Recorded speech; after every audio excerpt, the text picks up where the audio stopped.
하나님 말씀 사도행전을 보겠습니다.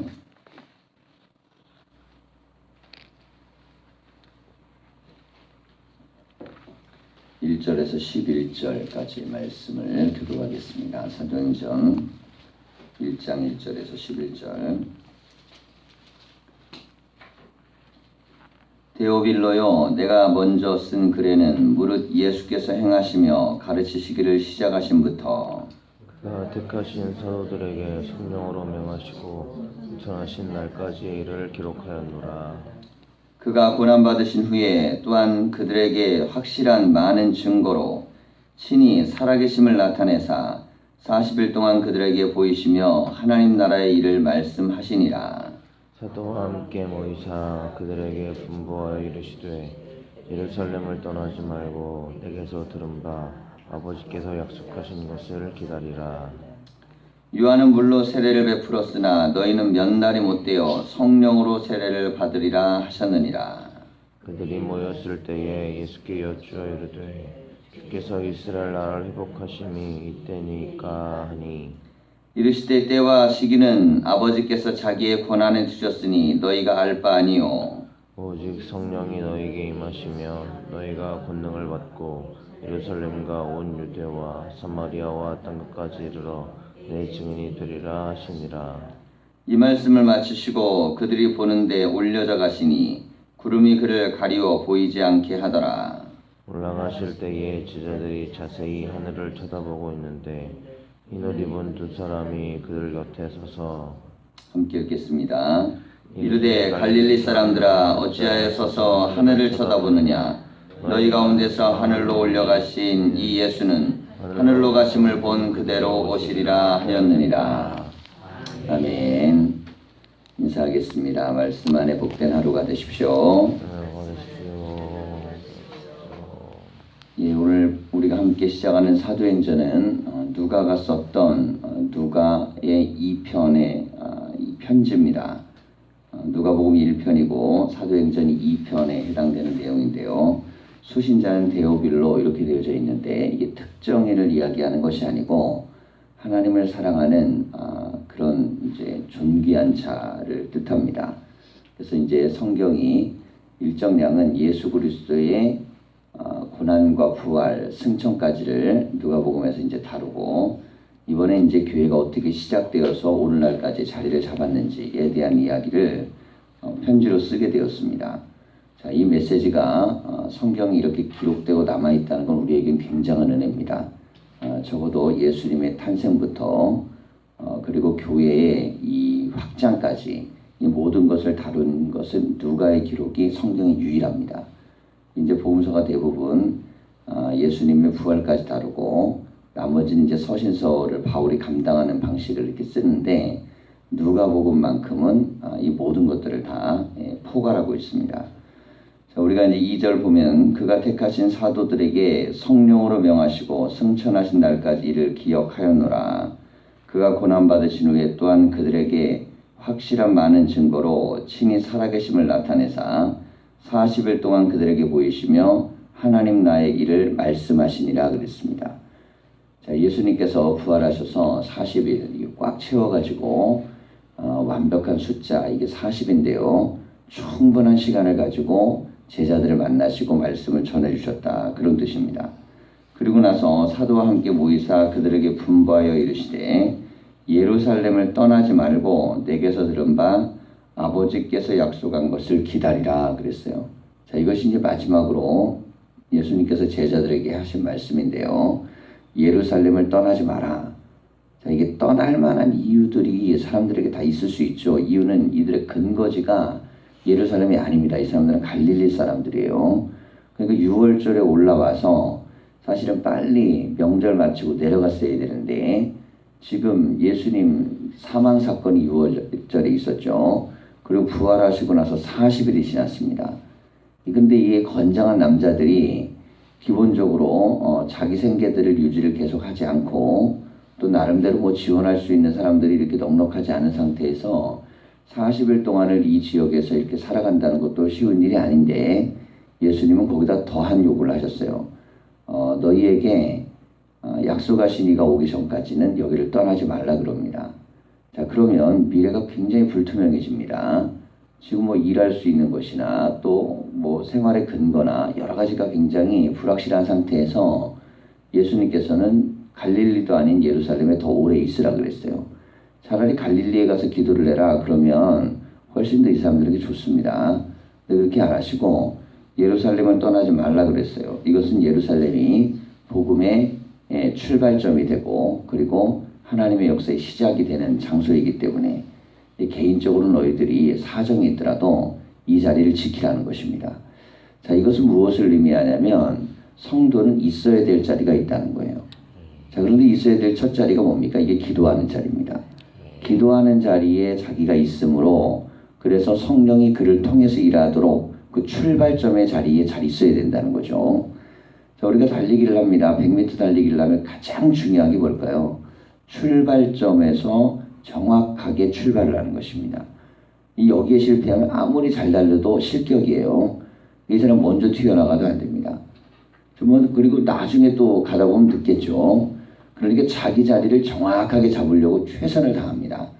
자, 이게 자기 자리를 잡는 것, 신앙도 마찬가지입니다. 어떤 사람이 은혜를 받냐면 신앙에서 자기 자리를 말씀 안에서 자리를 잘 잡는 사람입니다. 신앙생활을 수십 년 해도 자리를 못 잡는 사람이 있어요. 이게 기도를 해야 되는 자리인지 은혜를 받아야 되는 자리인지 봉사를 해야 되는 자리인지 이 자리를 못 잡는 사람들은 신앙에 대한 기쁨과 은혜가 없습니다. 자, 근데 반면에 신앙생활을 처음 해도 이걸 잘 배운 사람은 처음부터 신앙생활에 기쁨과 감사가 있어요.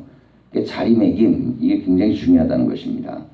자, 이렇게 예수님께서는 자리매김을 시켜주시고 내게서 들은 바 아버지께서 약속하신 것을 기다리라. 요한은 물로 세례를 베풀었으나 너희는 몇 날이 못되어 성령으로 세례를 받으리라 하셨느니라 그랬습니다. 자, 이게 오순절 사건을 성령의 세례로 예수님께서 그렇게 해석을 해주신 것입니다. 자, 그들이 모였을 때 예수께 여짜어 이르되 주께서 이스라엘 나라를 회복하심이 이때니까 하니. 자, 질문을 많이 했겠죠. 40일 동안 뭐 한두 가지 질문을 했겠습니까? 근데 성경에서 굉장히 중요한 테마 하나를 다뤄요. 이게 뭐냐면 예수님께서 지금 하나님 나라를 회복하실 그때가 이제 다가오고 있습니까? 금방 옵니까? 자, 이걸 물어보았습니다. 자, 그때 예수님의 대답이죠. 이르시되 때와 시기는 아버지께서 자기의 권한에 두셨으니 너희가 알 바 아니요 그랬습니다. 자, 우리가 이 대목을 우리가 좀 잘 봐야 되는데요. 예수님은 모든 것을 다 아시는 분이고 또 세상의 모든 지식의 근본이 되십니다. 그럼에도 불구하고 어느 것은 알려주지 않는 것들이 있어요. 자, 왜냐하면 알려주지 않는 것이 훨씬 더 우리에게 유익하기 때문입니다. 자, 우리의 미래, 하나님께서 우리에게 알려주지 않죠. 미래를 알려주지 않는 대신 우리에게 하나님을 의존하도록 하는 것입니다. 그러니까 우리에게 예지 능력을 주시는 게 아니고 우리에게 믿음을 주시는 거예요. 자, 그리고 어떤 이들이 혹이 예지의 능력이 있는 사람들이 있습니다. 뭐 꿈을 통해서 뭘 보든 혹은 하나님 무슨 감동을 주시든 그래서 예지의 능력을 받을 수는 있어요. 그러나 그 또한 믿음이라는 기초 위에 서 있을 때만 의미가 있습니다. 자, 그러니까 보세요. 무당들이요. 미래를 뭐 알아맞춘다 그러고 막 이렇게 예지적 능력을 발휘한다고 합니다. 자, 그러면 그런 경우에 우리가 그것을 야, 대단하다 라고 사람들이 많이 현혹되죠. 왜냐하면 남들이 못하는 걸 그들이 하는 거예요. 그게 뭐냐면 알지 못하는 것을 보는 것입니다. 자, 그런데 우리가 여기에서 이걸 잘 들여다봐야 돼요. 미래를 보는 게 정말 좋은 일인가? 자, 그런데 믿음에 기초하지 않고 미래를 보는 건요, 굉장한 불행입니다. 인간은 하나님의 숨겨진 뜻 안에서 하나님을 의존하는 것이 은혜이지 자기의 미래를 들여다보는 게 우리에게 축복이 아니에요. 자, 그래서 믿음 없이 뭘 알려고 하는 건 불행입니다. 믿음 없이 뭘 알아가지고 그것을 붙들고 야, 이렇게 될 거야. 그래서 어차피 뭐 살다 보면 다 되겠지. 그렇게 생각해도 안 되고 또 그걸 붙들어서 뭔가를 이루기 위해서 계속 부단히 그것만 목표로 두면 내가 또 누리고 살아가야 될 것들도 작아집니다. 자, 그러니 하나님 우리는 어떤 것은 알려주시고 어떤 건 알려주지 않아요. 자, 지금 여기에서도 예수님께서는 알 필요가 없는 게 있다. 이게 뭐냐면 언제 하나님 나라를 회복할지는 궁금해하지 말라는 겁니다. 알 필요가 없어요. 자, 그런데 사람들이 굉장히 이걸 궁금해하죠. 아직도 길거리 나가면 이런 거 갖고 막 전도하고 다니는 사람들 많아요. 뭐 블루칩을 받지 말아라. 뭐 옛날에 뭐 컴퓨터 쓰지 마라. 뭐 핸드폰 쓰지 말아라. 뭐 별의별 게 다 있었어요. 자, 그런데 이런 사람들이 굉장히 중요시 여기는 게 이게 종말 아닙니까? 종말. 그 종말에 대해서 그들의 구원의 핵심의 메시지를 보면 뭘 이렇게 하지 말아라. 이런 게 있어요. 뭘 받지 말아라. 뭘 하지 말아라. 자, 그런데 우리에게 중요한 종말에 대한 의미는요, 그게 아닙니다. 마지막 때에 우리는 예수 그리스도가 우리에게 오신 믿음 안에서 사랑하며 살아라가 중요합니다. 자, 이게 요한계시록도요, 굉장히 중요한 이제 종말에 유일하게 우리에게 주어진 책이라면 이 메시지는 뭐냐면 순교의 각오를 가지고 믿음을 지키며 살아라. 이게 핵심입니다. 자, 그런데 순교의 각오를 갖고 믿음을 어떻게 지키냐? 사랑하면서 살아라 라는 겁니다. 이 마지막 날 우리가 해야 될 거는 날짜를 알아맞추는 게 아니고 내가 정말 하나님의 말씀대로 살려고 그렇게 변화되어야 된다는 것이에요. 자, 이게 빠져버렸다면 이것은 종말에 대한 의미를 공포적으로 해석하는 겁니다. 근데 사람은 공포적으로 해석해서 자꾸 얘기를 듣잖아요. 그걸 믿게 돼요.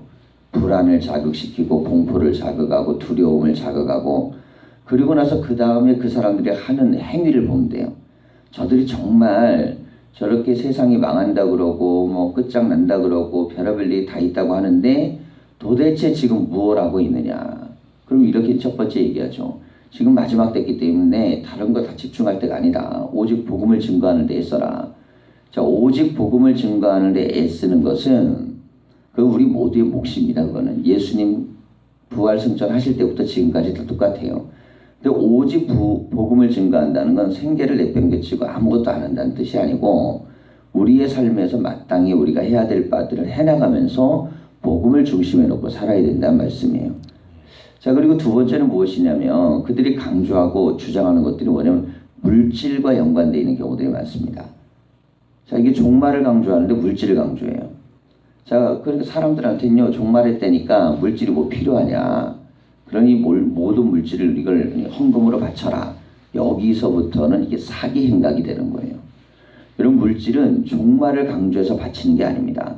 물질은 하나님 앞에 내가 감동하고 헌신하고 은혜 받은 것에 대한 고백을 가지고 드려져야 돼요. 마치 그렇지 않고 이 물질이 내가 무슨 야 이게 내가 여기다가 물질을 지금 드리면은 그러면 내가 마지막 심판날에 구원을 받을 수 있을 것 같은 자, 물질이 구원과 연관되면 이게 타락하는 거예요. 자, 그래서 우리가 캐토릭 타락의 핵심은 뭘로 보냐면 면죄부로 보죠. 죄를 용서받는 대가로 헌금을 내도록 만들었습니다. 자, 구원받는 대가로 헌금을 내도록 만드는 것 이것도 굉장히 잘못된 종말론이에요. 자, 종말에 있어 가장 중요한 것은 공포와 불안과 이런 걸 자극하거나 혹은 그 안에서 물질과 연관돼서 원래 해석하는 게 아닙니다. 마지막 날이 중요한 것은 내가 정말 아버지의 뜻대로 살고 있는가를 점검하는 것입니다. 자, 이게 굉장히 추상적이에요, 사실. 그런데 가장 본질적입니다. 그러니까 교회가 해야 될 가장 중요한 일은 큰 건물을 짓는데 교회 안에 사람들이 사랑이 없어요. 작은 건물에서 사랑하고 사는 게 훨씬 더 교회적인 것입니다.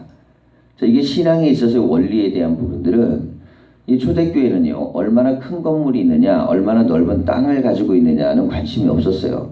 왜냐면 정말 마지막 날에 소망을 갖고 살았어요. 정말 중요한 건 우리가 그리스도의 성령과 성령이 우리에게 주시는 열매가 있는가. 이게 중요했습니다. 그러니까 땅 파고 들어가고 거기에서 공동 지하 무덤에서도 살잖아요. 공동묘지에서. 교회가 공동묘지 안에 있었어요. 그래서 그 안에서 장례 다 치르고 이 밤 시간에 잠깐 올라와서 숨 쉬었다가 밑에 로마인들에게 안 잡히려고 막 이렇게 막 도망 다니고 그랬습니다. 그땐 건물도 없고 땅도 없고 아무것도 없었어요. 근데 무엇이 있었냐면 거기에 능력이 있었습니다. 자, 우리가 믿음으로 신앙생활을 할 때요. 우리에게 뭐가 없어갖고 문제가 되는 게 아니에요. 우리 뭐 많아갖고 문제가 되는 게 훨씬 많습니다. 신앙이 약해지는 것은 없어서 약해지는 게 아니고 많아서 문제가 되는 거예요. 땅이 많고 건물이 많고 뭐 사람이 많고 돈이 많고 이래서 문제가 되는 거지 그게 없어서 문제가 되는 게 아니에요. 없으면 오히려 하나님을 절대적으로 의존하게 만듭니다. 그런데 있는 것은 의존하지 않게 만들어요.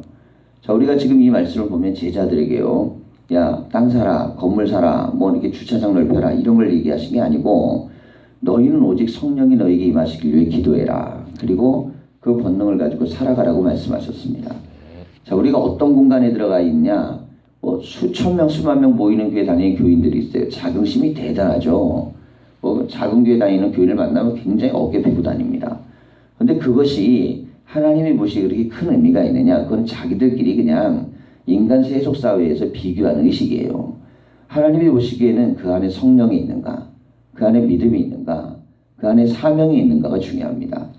자, 이게 사도행전이 그러니까 중요하게 다른 건 뭐냐면 사도행전은 교회는 도대체 무엇을 중심을 놓고 시작을 했는가?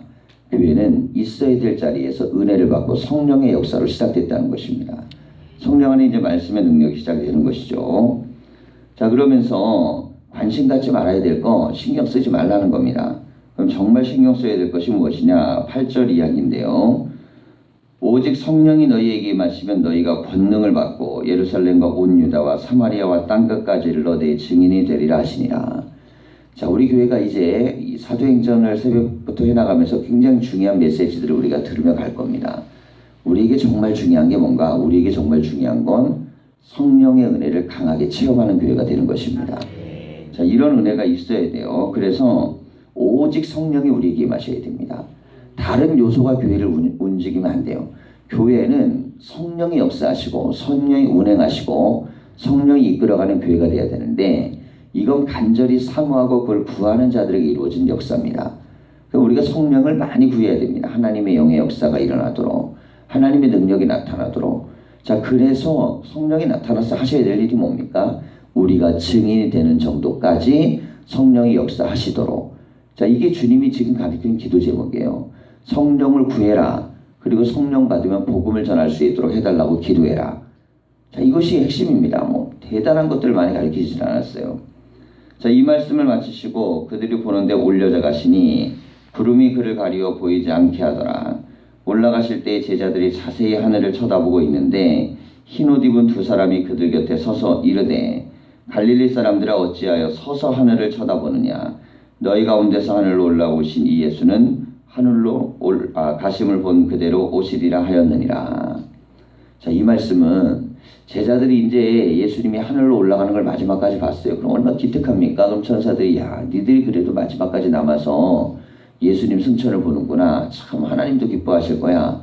자, 뭐 이렇게 할 만하잖아요.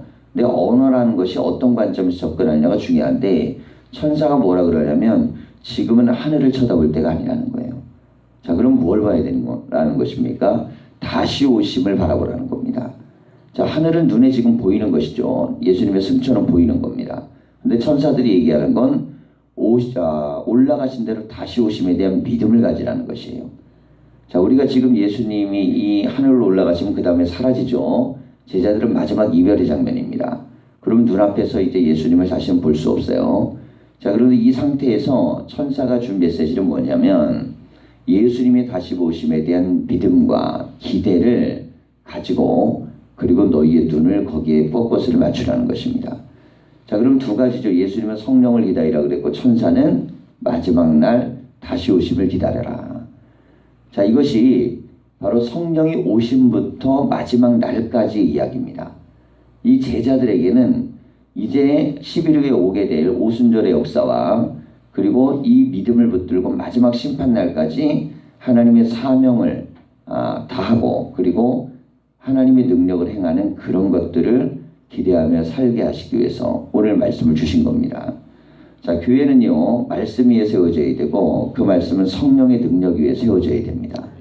말씀이 없는 교회는 없습니다. 성경도 있고 설교도 있어요. 그런데 성령의 역사가 말씀 안에 같이 역사하지 아니하면 그러면 성도들은요, 복음을 전하는 능력 있는 사람이 될 수가 없어요. 자, 교회는 무엇이 나타나야 되냐면 복음의 증거가 나타나야 됩니다. 그러니까 성경의 말씀과 같은 현상이 교회 안에서도 일어나야 돼요. 그래서 성도들이 교회 안에 오면 하나님이 믿어져야 되고 문제가 해결돼야 되고 병이 고침을 받아야 되고 삶의 길들이 열려야 됩니다. 자, 그렇게 하시는 이유가 뭐냐? 그걸 통해서 예수가 그리스도임을 증거하셔야 되기 때문에 그런 거예요. 자, 복음서에서 보시면요, 예수님이 수많은 기적을 행하시죠. 핵심이 뭐겠어요? 내가 얼마나 대단한 존재이냐 이걸 보여주려고 하신 것이 아니고 예수님께서 하나님의 아들임을 증거하시기 위해서 스스로가 그 행위를 하신 것입니다. 자, 그런데 예수님이 하나님의 아들임을 증거하는 가장 위대한 기적은 병을 고치고 죽은 자를 살리는 기적이 아니었고 십자가에 매달려 죽는 기적이었어요. 여러분, 신이 죽을 수 있겠습니까? 하나님의 아들이 죽을 수 있겠어요? 하나님의 아들, 예를 들면 엘리야도 승천해서 가고 그랬는데 예수님이 뭐가 아쉬워갖고 이 땅에서 죽임을 당했겠습니까? 인간이 가졌던 가장 참혹한 이 죽음을 신이 경험하는 것은 가장 위대한 기적이에요. 그러니까 병자를 고치고 귀신을 내어 쫓고 별의별 일을 다 해도 예수님의 가장 위대한 일은 스스로가 십자가를 선택하고 죽는 사건이었습니다. 자, 그런데 이 십자가의 사건을 통해서 우리가 보아야 될 것은 예수님은 사명을 감당하기 위해서 사셨다는 것이에요. 자, 우리가 오늘도 하나님 앞에 나갑니다. 하나님 앞에 나와서 교회가 말씀 위에 성령 위에 든든히 설 때에 그때에 사명적 교회가 되고 사명적 교회가 되는 교회는요 반드시 주님이 행하셨던 일이 성령을 통하여 일어납니다. 우리 가운데도 이런 역사들이 다 일어날 수 있도록 기도하는 귀한 새벽이 되기를 간절히 축원합니다. 기도하겠습니다.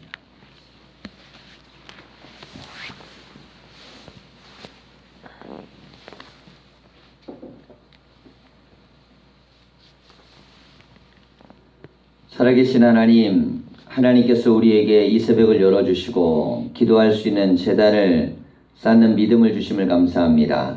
하나님, 이 기도가 우리의 삶과 인생과 미래를 바꾸는 성령을 의지하는 기도가 되게 하여 주시고 하나님의 영이 이 시간 우리 가운데 각 사람에게 임하셔서 기도할 수 있는 힘과 은혜를 더하여 주시옵소서. 제단을 위하여 기도하며 제단에 속한 성도들을 위하여 기도하며 하나님 나라를 위하여 기도할 때마다 이루어지게 하여 주시고 주의 뜻이 성취됨을 보게 하여 주시옵소서. 그리하여 우리는 성령을 기다리며 간절히 기도하라는 예수님의 말씀처럼 우리 교회 안에 일어나고 있는 이 놀라운 은혜의 역사들이 이제는 아버지 하나님이여 상식적인 일들이 되게 하여 주시고 모든 이들에게 일어나는 일들이 되게 하여 주시고 각 사람에게 부어주신 하나님의 역사가 되게 하여 주시옵소서. 감사를 드리며 예수님의 이름으로 기도하였습니다. 아멘.